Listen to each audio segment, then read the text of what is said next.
માં હું રાજવી સાવાલિયા, હું સુરતથી આવું છું. થોડા ટાઈમ પહેલાં મેં international world record book of રેકોર્ડમાં મેં નામ નોંધાયું છે 3D રામાયણમાં. સુરતથી રેઝિંગ આર્ટ કરું છું અને મારે મોટો સ્ટુડિયો છે. માં આશીર્વાદ આપજો, આશીર્વાદ લેવા માટે તમારી પાસે આવી છું.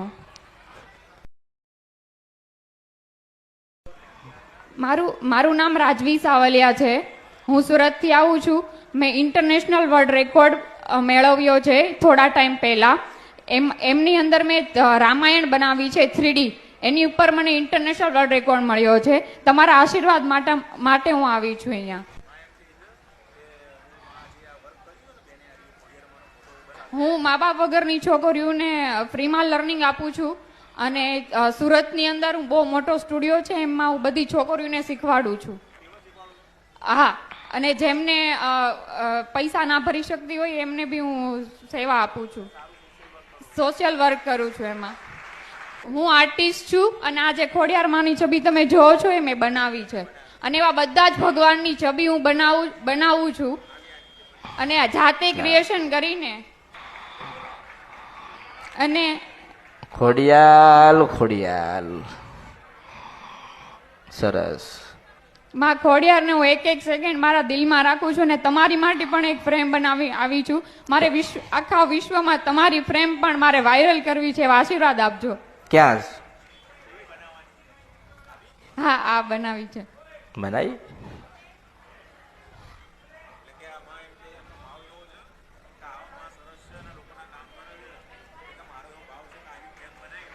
માં તમારી ફ્રેમ મારે બનાવી છે ને વિશ્વભરમાં મારે ફેમસ કરવી છે. આશીર્વાદ આપજો મને.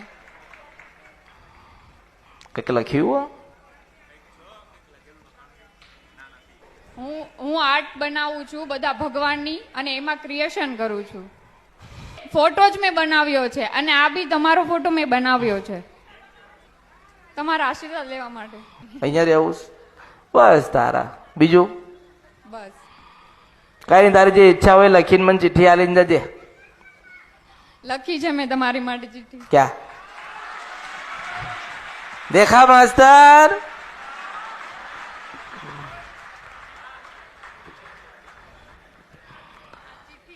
હા. અને આ જેટલું બનાવું છું ને આ બુકમાં છે. ચોપડી પકડતો.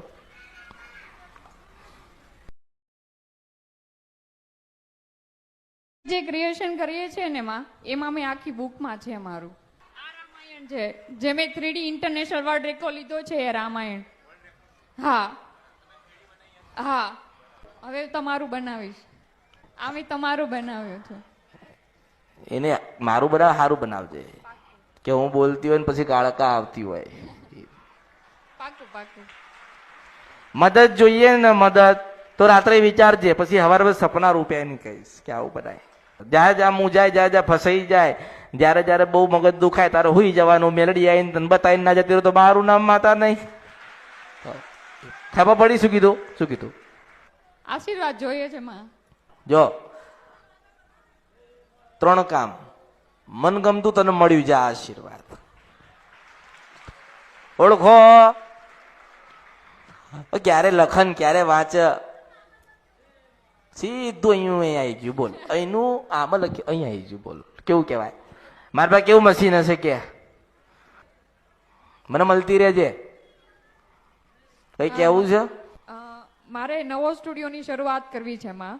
પણ મારે તમારી પાસેથી એ જાણવું છે કે હું કેટલા સમયમાં એ તૈયાર કરું અને કઈ તારીખથી કરું.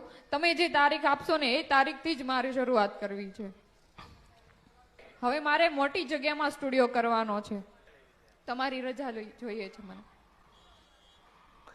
કોઈ પણ 1 થી 10 કરજે. 1 થી 10? હા, 1 થી 10 કરજે ને ગુરુવાર લેજે. હા. શું? ગુરુવાર લે 1 થી 10? હા, 1 થી 10 ગુરુવારના દિવસ કરજે. અને મારો સ્ટુડિયો રાજવી ક્રિએટિવ વેન્ચરના નામથી ચાલ. સારું, જો હું તને મળું ના મળું ગમે તે, હા તો મળું ના મળું પણ તારા હૃદયમાં રાખજે, યાદ કરતી રહેજે. તારી પ્રગતિ ખૂબ થાય એવા આશીર્વાદ. કોઈ જગ્યાએ તારી ગાડી રોકે નહીં. અને 3 સપ્તાહ તારા પૂરા ના થાય તો બળ્યું મારા અવતારમાં ખોટ પડો હું મેળડી છું. જે ગમશે તને હામાંથી ના મળે ને તો મારા અવતારમાં ખોટ પડે. હું નારાયણની સાક્ષીએ કાળકા તને આશીર્વાદ આલું છું. મને ઓળખો તો. પણ યાદ રાખજે, આપણે એવું એક બનાવવાનું છે કે હું બોલતી હોય ને કાળકા ઉતરતી હોય ને નારાયણની સાક્ષી સોનાના રથમાં પછી બેહીને મારા ભક્તોનું દુઃખ દૂર કરું ને એવું કંઈક બને મને આપજે. માં હું ઈ તમારું પોસ્ટર બની જાય એટલે તમારી પાસે હું લઈને આવીશ જરૂર. એવું કરજે. એટલે આ લઈ જા ને. નવો વિડિયો જોવા માટે અત્યારે જ ભક્તિ અમૃત યુટ્યુબ ચેનલને સબસ્ક્રાઇબ કરો. બીજા વિડિયો જોવા માટે આપણી YouTube ચેનલ શ્રી ભક્તિ અમૃતને લાઈક કરો, ફોલો કરો, શેર કરો અને સબસ્ક્રાઇબ કરો. બેલ આઇકન દબાવવાનું ભૂલતા નહીં. જય માળી હર હર મહાદેવ.